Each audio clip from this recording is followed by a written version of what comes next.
کلام طاعت په داسې ځای کې راشي چې هلته رسم و رواج ماتولي. د کلي رسم و رواج دی هغه د شریعت سره خلاف دی. یو رسم و رواج هغه دی چې د شریعت سره ټکراو نشته، نو هغې څه مسله نه ده.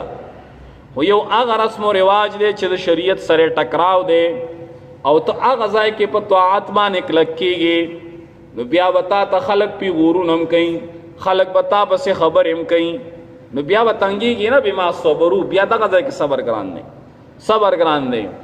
دارنګې د نبي علیه الصلاۃ والسلام سنت ژوندي کول، لکه په غم کې د نبی علیه الصلاۃ والسلام سنت ژوندي کول، په ښادۍ کې د نبی علیه الصلاۃ والسلام سنت طریقه ژوندی کول.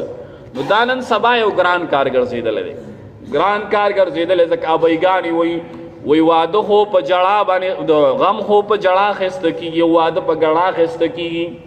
نو دا اوس ختمول چې دی نو د دې باندې صبر علی الطاعت، اوس دا رسم و رواج ختمې چې یاره واده به هم زه د شریعت په طریقه باندې کوم او غم به هم زه د شریعت په طریقه باندې کوم. لکه زمونږ استاسو دی غمونو که نه، لکه بنده لړ شي هسې لکه بنده خفه شي که نه، هسې خفه شي. ځکه د پښتنو په معاشره کې که ډېر ته ووایي دا څوک مني نه، خو لکه خفه شي بنده په زړه کې. 10 کسان به راغلي دعا له جومات ته به راشي، په جومات کې به دوایي او په دیره کې دوایي. 10 کسان به راشي، نو ګوره عقل او نقل دواړه دا وایي چې په دې 10 کسانو کې یو کس کې وایي چې دعا په اخلاص سره وکړي، د ټولو طرف نه دا دعا شو ښه 2-3 منټه اوږده دعا وکړه ښه مزېداره. عقل او نقل دواړه دا وایي. خو لیکن مونږ او تاسو څه کوو، 10 کسان راغلي، نو 10 کسان به لکه د سکول د ماشومانو لبیک وایي چې لاس چت کوي، لاس چت کوي، لاس چت کوي، لاس چت کوي. 10 کسان مې وایي، 10 کسان. ځکه که چا پکې ونه وي نو مونږ هم ترې خفه کېږو چې زما غم له راغلی او د دعا اعلان نه دی کړی، نو په هغې کې به څه پوه شوي. نو یو به بل ته غوږ نږدې کړی، پلانکې څنګه یې، پلانکې ښایي، نو بس صرف لاس راښکل دي، نو ولکې دعا خوني پکې. یو به بل سره ګپ لګی، هلکه پلار دی څنګه، نو هلته به الله اکبر، نو دی په لاس صرف لاس راښکي، په مخ به لاس راښکي صرف. لکه دا لکه تاسو مونږ خو تاسو پر خپلو مړو پسې خپله خنداګانې شروع کړي دي، پوه شوې که نه. د همونږ دا رسم و رواج دومره سیوا کړی دی چې 10 کسان به راځي، خامخا 10 واړه به لاس چتوي، خو یو لاس چت که بس خبره ختمه که نه. یا چې دی نو مثلا ډېر کسان جمع شو، تعزیت له راغلي دي، ډېر کسان جمع شو، بس ډېر په یو ځل یو عالم ناست دی یا یو بل مشر انسان دی، نیک بنده دی، هغه په یو جمع باندې دعا وشوله، ټولو ښه مزېداره په اوږده دعا وکړله، بس خبره ختمه، د ټولو طرف نه شوله. اوس 10 به راغلي، 10 به خامخا لاس چتوي. نو چې غم دواله لړې که نه، نو په لاس اوچتولو به ستړی شي. څوک یې بیا اوچتی هم نه داسې نیولي، بعضه پکې داسې نیولي، بس داسې بیا صرف ایښي، بس کلاو ایښي. بیا دا دعاګانې نه دي، دا دعا پسې خندا ده، دا دعا پسې خندا ده، دا حقیقت دی. دا دعا پسې خندا ده، موږ دعا پسې خندا راغستې ده. دعا دا ده، د دعا د آدابو خیال ساتلی. اول درود شریف ووایه، سورت فاتحه پکې ووایه، بیا د دې مړي دپاره دعا وغواړه، اللهم اغفره وارحمه ولا تعذبه وادخله الجنة الفردوس. دارنګې اللهم نقه من الذنوب كما نقيت الثوب الابيض من الدنس واصل هداياه بالماء والثلج والبرد. دا دعاګانې ورته ښایسته ښایسته دعاګانې ورته وکړه، ښایسته ښایسته دعاګانې ورته وکړه. ته وګرځه زمونږ استاسو دعاګانو دا حال دی چې په قرآن حدیث کې ډېرې زیاتې دعاګانې راغلي، دعاګانې شته دی. ته وګرځه په دې ټول بازار کې، یاره نن سبا خو خیر معامله ډېره خرابه ده، ځکه ډېر خلکو ته پکې کلمه نه ورځي، د جنازې نور دعاګانې څه کې. خو دا یو دعا خلکو یاده کړې ده چې کومه جنازه کې اخري تکبیر کې ویله کېږي، اللهم اغفر لحینا و میتنا. خو ته نور دعاګانو ته پوسو که په ایمان که چالم ورځي، که چالم ورځي. حالانکه صرف دا یو دعا نه ده، دا یو دعا د مړي ته ډېر دعا.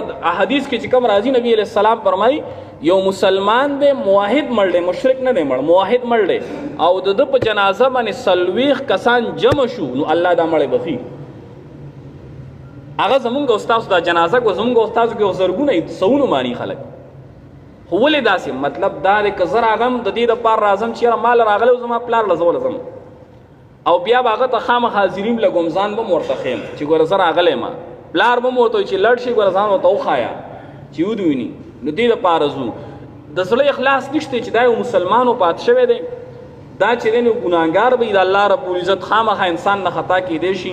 او زمونږ رور مسلمان دی، زړه کې درد یو سي چې ودرېږي پې او په درد باندې جنازه وکړي چې دا مسلمان، یا الله مونږ ته شپارس کوونکي راغلي، الله دې مسلمان ته بخښنه وکړه.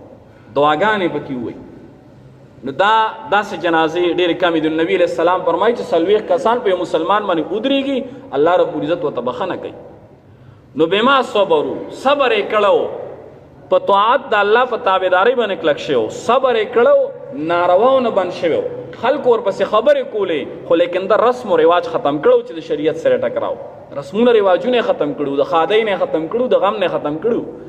دا رسمونه رواجونه بعضې مونږ دین ګڼو خورونو دا دین نه دی. ګورې مونږ لاړ شو ګوره نبی علیہ الصلوۃ والسلام فرمایي د یو مسلمان په جنازه کې بنده شریک شي هغه له 1 قیرات اجر دی، د احد د غر عمره 1 قیرات اجر دی، او بیا چې مقبرې ته لاړ ورسره نو 2 قیرات اجر دی. نبی علیہ الصلوۃ والسلام فرمایي زمونږه هغه تللم په ذل شي او هغه هر څه تکلیف په ذل شي. ولې زمونږ صرف دکلاوه مقصودي د زړه درد مونږ نه وړو. که مونږ خالص د دې د وجې دا یو مسلمان دی او په ما حق دی فرض کفایي ده دا جنازه به زه کوم د دې مسلمان نو 1 قیرات اجر او که مقبرې ته ورسره 2 قیرات اجر 2 قیرات. نورونو نیت صحیح کول غواړي الله رب العزت مونږ له ډېر ثوابونه راکوي په دې هر څه باندې. مسلمان لړې ښه په اخلاص کا هلته منیټر ناست هغه الله اکبر کوي 13 پیري دي وکړي ته ښه په اخلاص دوا کوه ښه اوږده دوا ورته کوه. که هغې 13 پیر الله اکبر کوي نو کوي نو خپل کار به کوي هغه چې ناست شوي ښه په اخلاص دوا کوي. یو مړي له لاړئ او جنازې له لاړئ جنازه ښه په اخلاص کوئ. بیا دارنګې د تعزیت له لاړئ هلته ښه په اخلاص دوا ورته کوه. پسماندګانو ته صبر خبرې پکار دي، هغوی ته صبر تلقین پکار دی، مرده ته دوا پکار ده. نو بهرحال بما صبرو صبر یې کړو. دارنګې بما صبرو دریم صبر ده چې صبر یې کړو یعنې څه مطلب په تکالیفو د دین باندې صبر کړو، په دین کې کم تکلیفونه راغلي نو په هغې باندې صبر کړو. جنت وجزاهم بما صبروا بدله ورکړي دی ته بما صبر وجزاهم بما صبروا او بدله ورکړي دی ته بما صبروا په سبب دی چې دی صبر کړو. جنت و حریرا جنتن جنتنا و حریرن او ریحم یعنی څه مطلب یو د مکان نو یو د لباس ځای به کمی د اوسېدلو ځای به جنتن جنتونه وي او ګوره و حریرن اغوستل به د ریحمو کپړي خو په شرط دی چې دنیا کې چا ریحم نی اغوستی، په دنیا کې حرام دي.